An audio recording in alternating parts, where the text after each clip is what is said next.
अस्सलाम वालेकुम नाज़रीन, प्रोग्राम आप देख रहे हैं comedy box. World cup special edition जारी है। आज भी आपके सामने मौजूद है, मैं हूं तलहा आलमगीर। ऑफ कोर्स गुज़श्ता रोज it was a big victory for Australian national team, one of the biggest victories ever for Australia. ये हम इसलिए कह सकते हैं कि दे वर 91 फॉर 7, यानी 7 विकेटें गिर चुकी थी 91 रन पर, और रूल आउट कर चुके थे तमाम क्रिकेटर्स, साबिक क्रिकेटर्स, तमाम तज्जियाकार कि Australia they can't do it of course.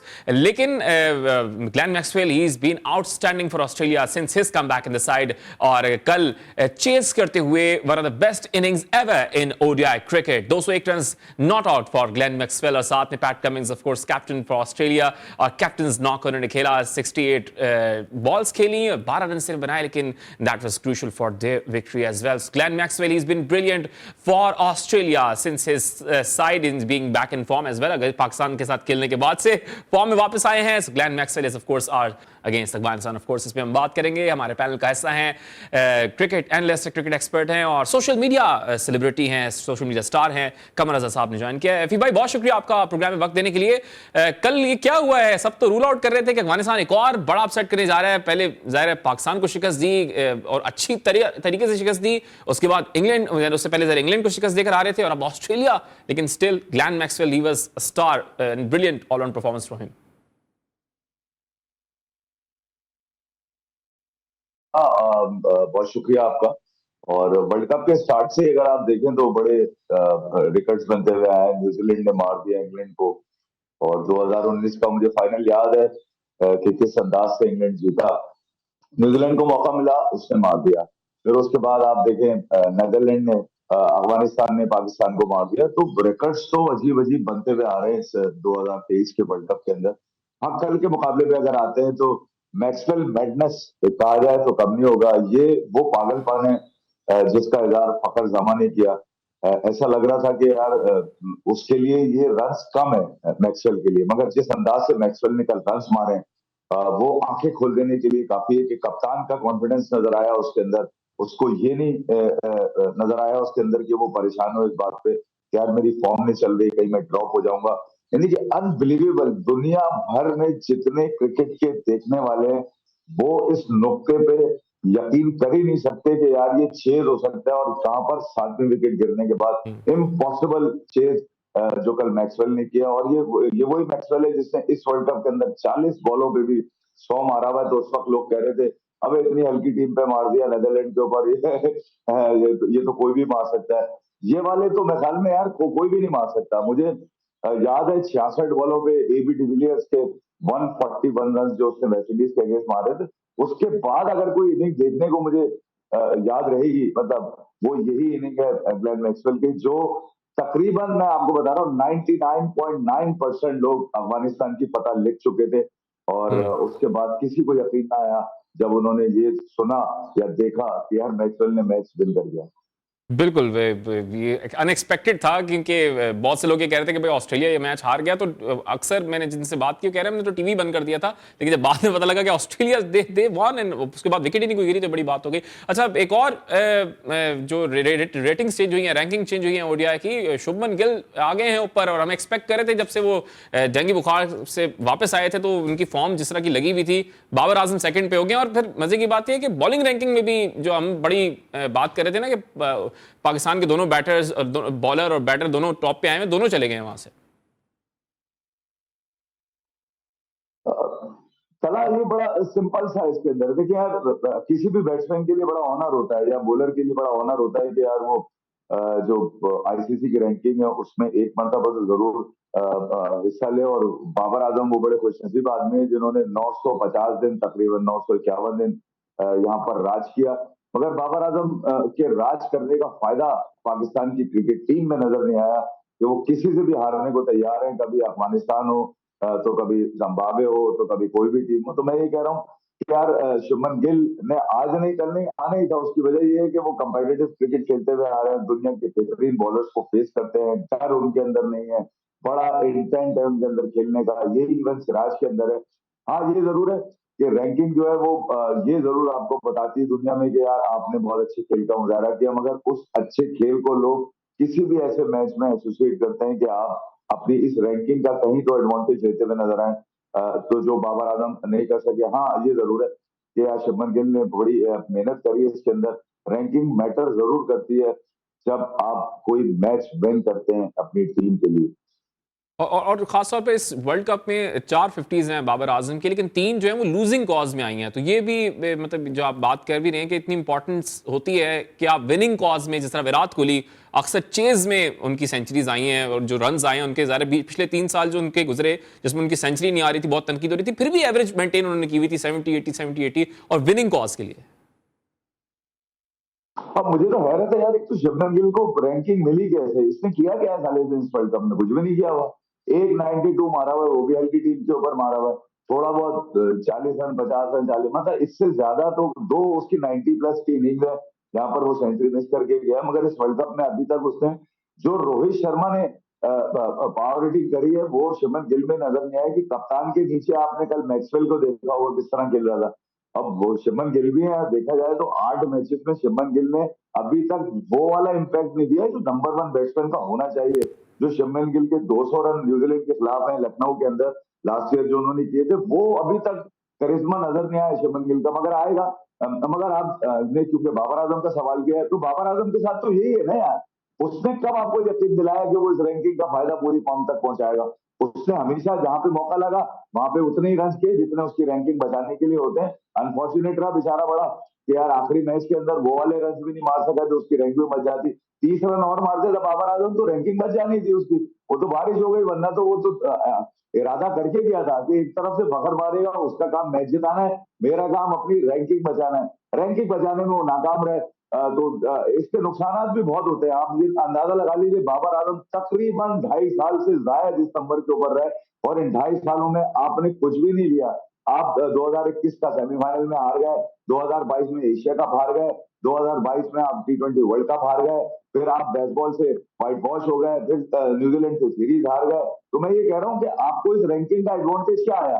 कुछ भी नहीं आया। सिर्फ ये कि एक नाम चिपका हुआ है जबरदस्ती का, और वो उसका नाम बाबर आजम है। बाबर आजम ने, आपने खुद बताया कि 350 जो है उनके लॉस में आए। अगर ये अगेंस्ट न्यूजीलैंड वाला मैच थोड़ा और चल जाता तो मुझे डर यही था, लोग ये कह रहे थे भैया इसके 50 हो गए, ये ना हो के मैच लग जाए, चौथा मैच भी चला जाए। ये बड़ा गुड लक रहा फखर का। हेड्स ऑफ टू फखर। देखिए यार, कैफियत जो होती है ना, वो कैफियत होती है खिलाड़ी की, वो ना मैक्सवेल होता है ना फखर होता है। इस कैफियत में आपको याद, मैं आपको एक और इनिंग याद दिला दूं, इस 50 बॉलों पे 100 मारने के एडन मार्कराम की। तो मैं ये कह रहा हूँ कि ये एक कैफियत है खिलाड़ियों की, और जब वो इस कैफियत में आते हैं तो वो पहाड़ जैसा स्कोर भी चेस कर लेते हैं। बाबर आजम को जरा सोचना चाहिए, आखिरी मौके की तरफ बढ़ रहे हैं वो।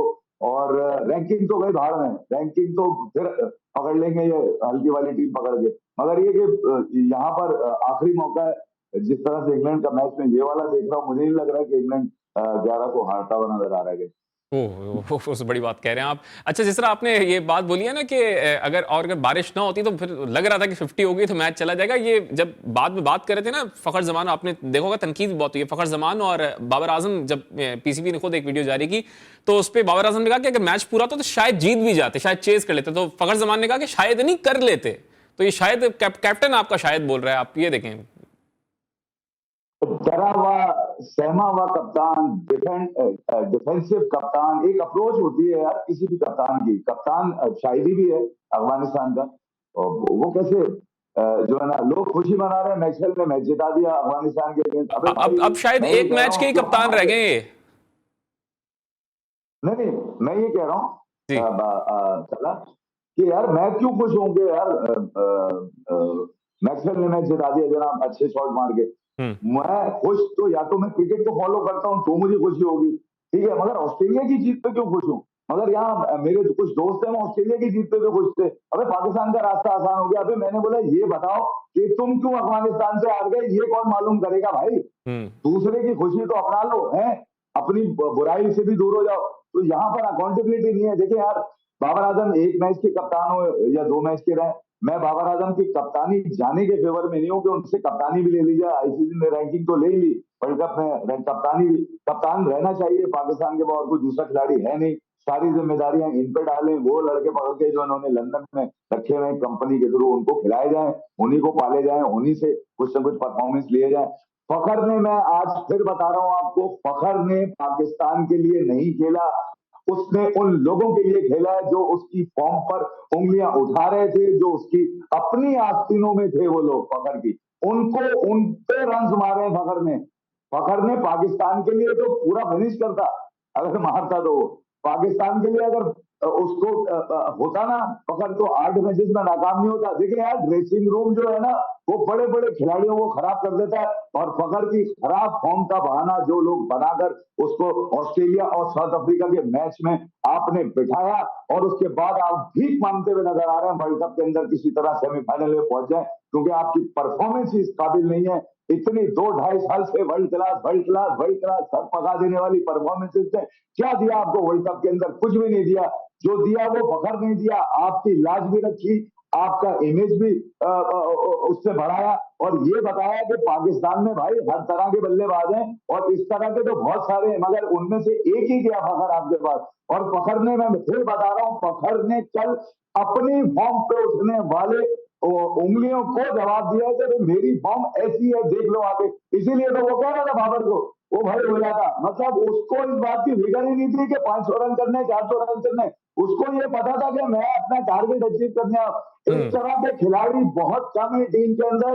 कल आपने देख लिया होगा पैट कमिंस को, जिस तरह से उसने मैक्सवेल के ऊपर कोई कंप्रोमाइज नहीं किया। उसने ये भी नहीं सोचा कि अगले मैच में पता नहीं, उसने बोला जो है वो यही लेके जाएगा, और एक काम पे खड़ा होकर उसने दुनिया को हैरान कर दिया। और यही पकड़ का भैया, मैं आपको बताऊं, ये जिस दिन चलेगा सिंगल हैंडेडली पूरी किसी भी अपोजिशन की ऐसी की तैसी कर देगा।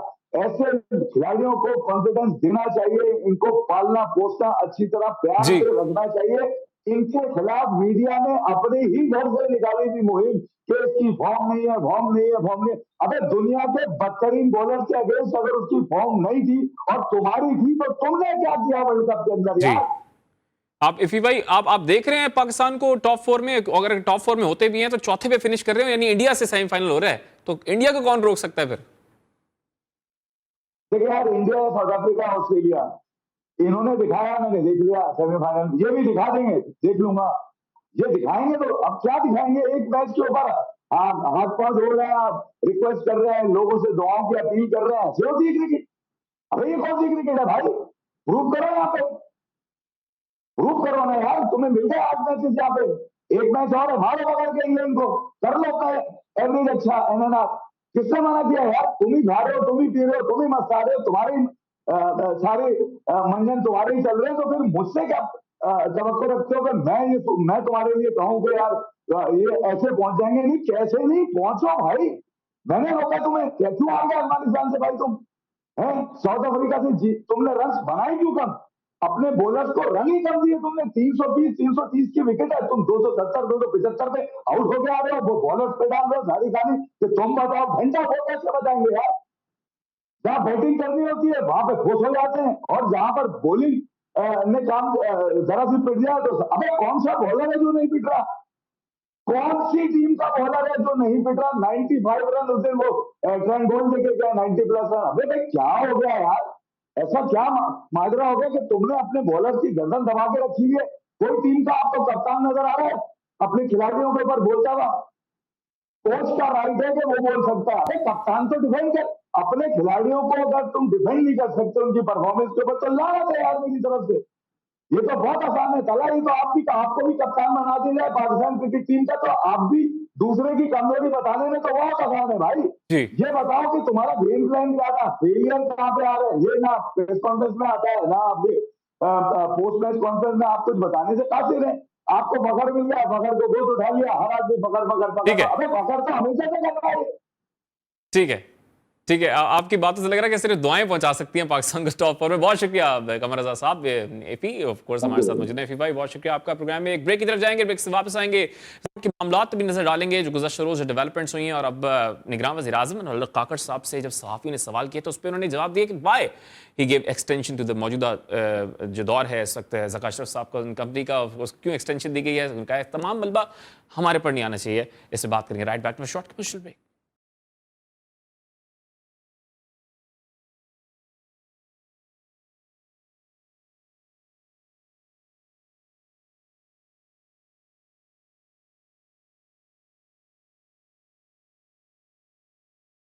Welcome back after commercial break. Of course हम बात कर रहे हैं क्रिकेट वर्ल्ड कप की और गुज़श्ता रोज़ के एक बड़े मैच की, ग्लेन मैक्सवेल वर्सेस अफगानिस्तान।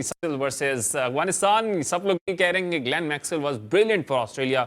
गुज़श्ता रोज़ के जो बड़े मैच की बात करें और वैसे जो परफॉर्मेंसेस अफगानिस्तान ने दिखाई हैं against England, against Pakistan, against Australia भी हम कह सकते हैं कि इट वाज 9 जब उसके बाद ग्लेन मैक्सवेल ने परफॉर्मेंस दिखाई। ग्लेन मैक्सवेल की कल की जो कारकर्दगी रही है, जो परफॉर्मेंसेस दिखाई हैं, बेमार 4.5 छक्के लगाए हैं, कुछ झलकियां हम आपको दिखाते हैं। ग्लेन मैक्सवेल की इस इनिंग्स के बाद साबिक क्रिकेटर्स भी अब मैदान में आ गए हैं और सपोर्ट कर रहे हैं क्योंकि पहले कुछ अरसे से लास्ट ईयर फॉर्म में नहीं थे Glenn Maxwell. Now is back in form and performing for Australian national team. Shoaib Akhtar साहब ने भी ट्वीट किया कल और उन्होंने अपने ट्वीट में ये कहा कि it was an honour witnessing this mental and physical genius of Glenn Maxwell. It's one of the all time great ODI innings. इसके साथ साथ दीगर जो क्रिकेटर्स हैं, साबिक क्रिकेटर्स, उन्होंने भी बयान दिए हैं। इरफान पठान साहब ने भी इस पर गुफ्तगू की है और पहले अपने एक आफ्टर शो में भी उन्होंने पोस्ट मैच में भी गुफ्तगू की। उसके बाद उन्होंने ट्वीट किया कि some match winning innings are such that you just stand up and applaud an inning to remember for life time for Glenn Maxwell. तो इरफान पठान जो कि पाकिस्तान जब हारा था अफगानिस्तान के अगेंस्ट, ऐसे डांस कर रहे थे जैसे शायद वो अब अफगानिस्तान के फैन बन गया, वो ग्लेन मैक्सवेल के फैन बन गया। खैर थोड़ा कंट्रोवर्शियल डांस था, लेकिन ऑफ कोर्स संजय मंजरेकर ने भी ट्वीट किया last night, we saw an event that's never happened before in 146 years. Now tonight this Maxwell. So upload किया उन्होंने,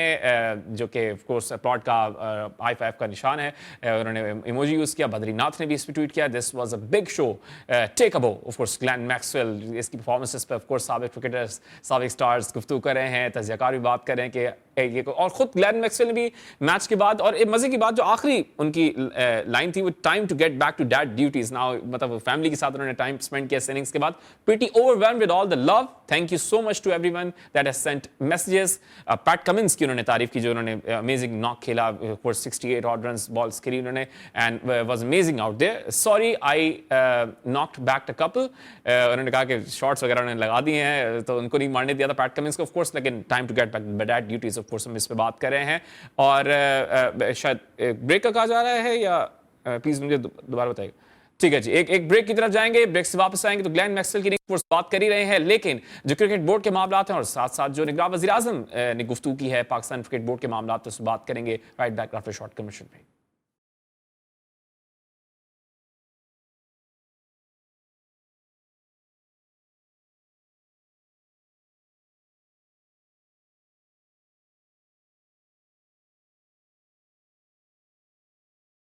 welcome back after short commercial break. Of course हम बात कर रहे हैं गुज़श्ता रोज़ के मैच की और मैच की प्रेडिक्शंस की भी। जब प्रेडिक्शंस की बात आती है तो ऑन स्पॉट जो प्रेडिक्शंस होती हैं वो हमारे पैनल का हिस्सा है। साजिद खान साहब all the way from Houston, साबिक फर्स्ट क्लास क्रिकेटर हैं और कई नामवर क्रिकेटिंग स्टार्स जो हैं वो साजिद भाई ने ट्रेन किए हैं, आज पाकिस्तान क्रिकेट टीम के साथ भी हैं और कुछ साबिक कप्तान भी हैं, जिस तरह सरफराज अहमद के हम जिक्र करते हैं। साजिद भाई बहुत शुक्रिया आज का आपका प्रोग्राम में वक्त देने के लिए।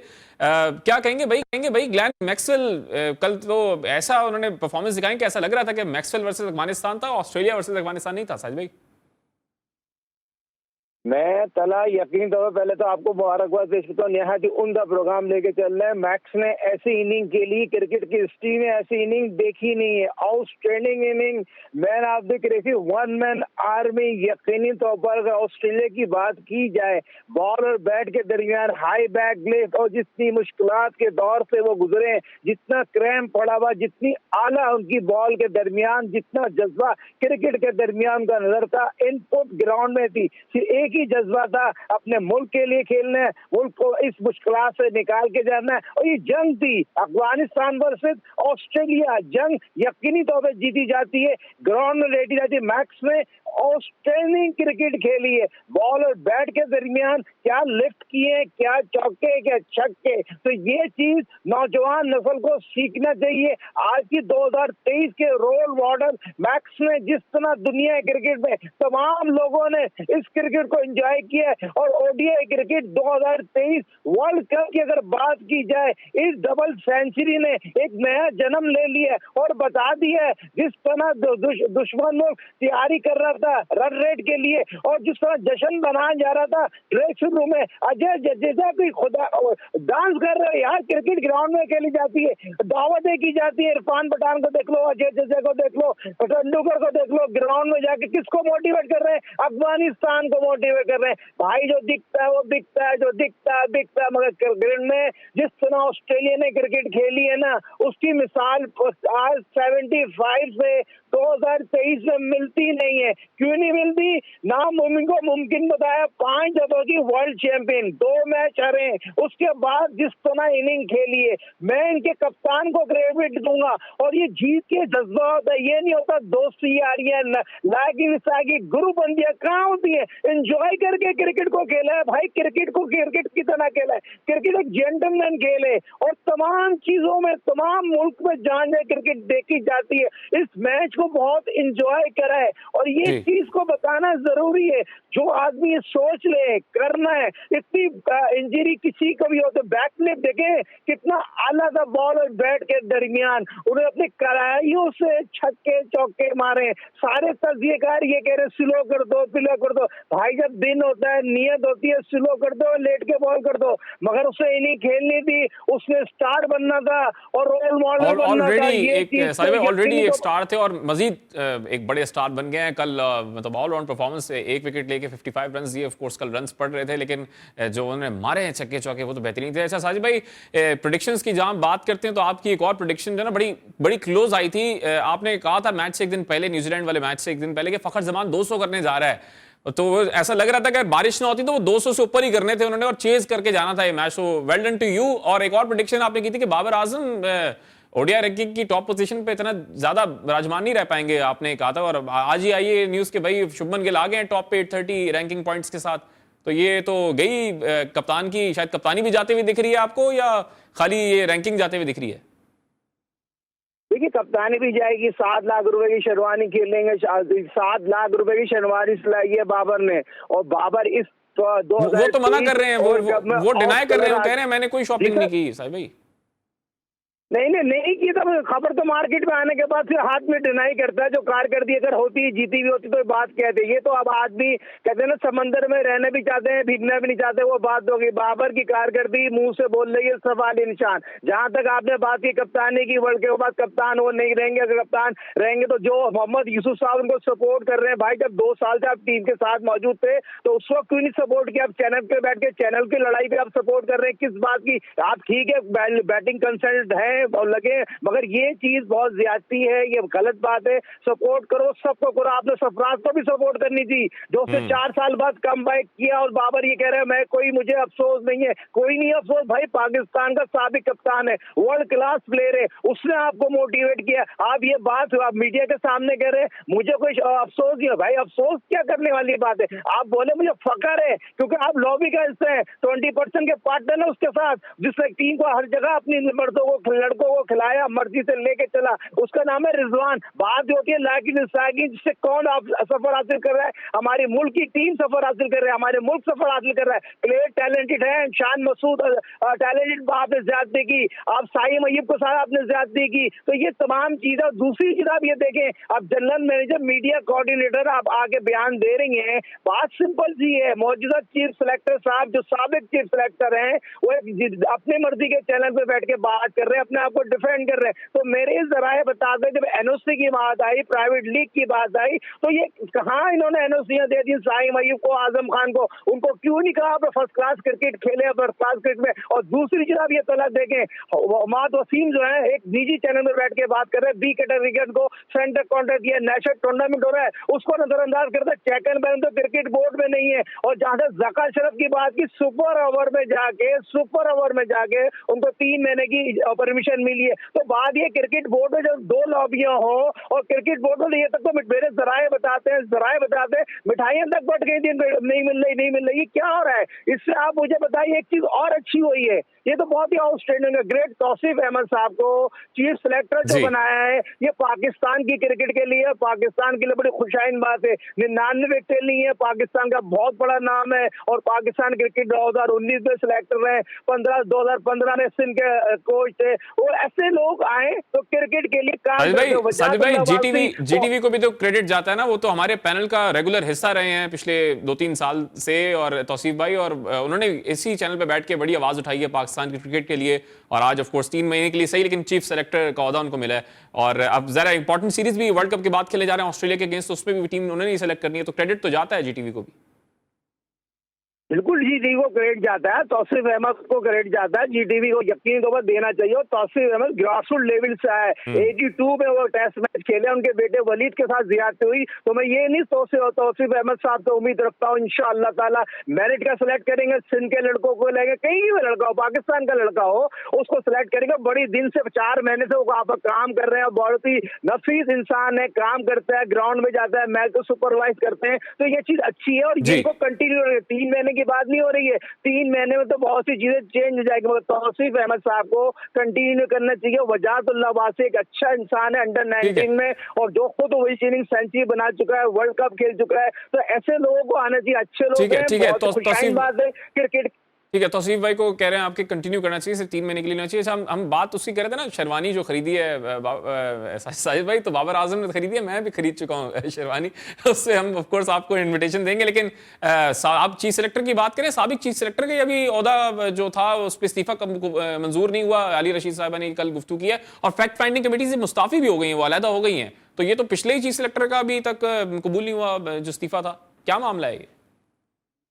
देखिए, आलिया रशीद पाकिस्तान की एक बहुत बड़ी जर्नलिस्ट है, सीनियर जर्नलिस्ट है, जो वो बात कर रही है उस कमेटी से इसलिए आगे उनका ताल्लुक हम लोगों से मीडिया से कंटिन्यू करने का होता है। वो बिल्कुल सही बात कर रही है, उस कमेटी में उनको रहने का फायदा नहीं है। रजा एक सीनियर जनरल मैनेजर है भी क्रिकेट बोर्ड में, उस कमेटी में वो है। मगर आलिया ने बहुत इंपॉर्टेंट बात की, बहुत इंपॉर्टेंट बात को जो कहना चाहिए, जब आपकी चीफ सिलेक्टर मौजूद है, आपकी कमेटी के वो चल रहा है, मगर आप किसी भी चैनल पे बैठ के उसको आप डिफेंड कर रहे हैं, फिर बात कर रहे हैं, तो वो क्रिकेट बोर्ड को पसंद नहीं है। और आलिया रशीद ने बिल्कुल आगे तमाम चीजों को बताया, तो ये चीज नहीं करना चाहिए। इनजी को अगर जाना तो सब टीवी पे जाए, जी टीवी पे जाए, मेट्रो पे जाए, जहाँ जहाँ उनको जाना चाहिए, जहाँ जहाँ स्पोर्ट्स के प्रोग्राम होते हैं उनको जाना चाहिए। चॉइस सिलेक्शन ना करें जहाँ मुश्ताक, देखे मैंने आपको पहले भी बात की थी, मास्टरमाइंड है मुश्ताक के कहने पे ना जाए, मुश्ताक जहाँ बैठ रहे हैं वहाँ बैठ के बात ना करें। ये चीज आपकी जहरी तौर पर समझने की बात है, और चैनलों की लड़ाई हो गई है। जी माजरत, माफी चाहूंगा आपको टोका मैंने, ये 40 सेकंड है मेरे पास, ये रिजवान को क्लियर कर दिया है, इस पे आप क्या मौके इख्तियार करें? अली रशीद साहब ने बात बोली कि रिजवान का इसमें कोई अमल दखल नहीं है, क्या कमेंट करेंगे? देखें ये लाइकिंग डिसलाइकिंग का सिलसिला है, उनको सपोर्ट की गई है, ये मैंने भी सुना था। मेरे जराए बताते हैं कि आप भी जब तक वहाँ जो कमेटी बना दी है उसका फैसला ना है, तो आपको क्लियर देने की, चिट होने की कोई जरूरत नहीं है। चैनल पे आके इस तरह की गुफ्तगू नहीं करना चाहिए, बैलेंस कर देती तो ज्यादा बेहतर होता। तो ये बहुत ही सीनियर है, हमारी बड़ी बहनों की तरह है, उनको ये बात मुझे भी बहुत गैर मुनासिब लगी, उनकी बात, इन्होंने इस तरह की बात को नहीं कहना चाहिए। ये बात जब इजलास हो, कमेटी अगर क्लियर दे दे तो उसके बाद वो कह दे दी तो ये अच्छा लगता। ये भी एक लाइकिंग डिसलाइकिंग का तरीका है। ठीक है, आप कह रहे हैं कि प्रॉपर तहकीकात होनी चाहिए थी, तब कोई क्लीन चिट मिलनी चाहिए थी। बहुत शुक्रिया साबिक first class cricketer Sajid Khan साहब इस प्रोग्राम के लिए। कल एक नए प्रोग्राम के साथ आपके सामने हाजिर होंगे। कल of course the big game जो कि डिसाइड करेगा पाकिस्तान के सेमीफाइनल के चांसेस, कल बात करेंगे इस पर। अपना ख्याल रखिएगा, अल्लाह हाफिज।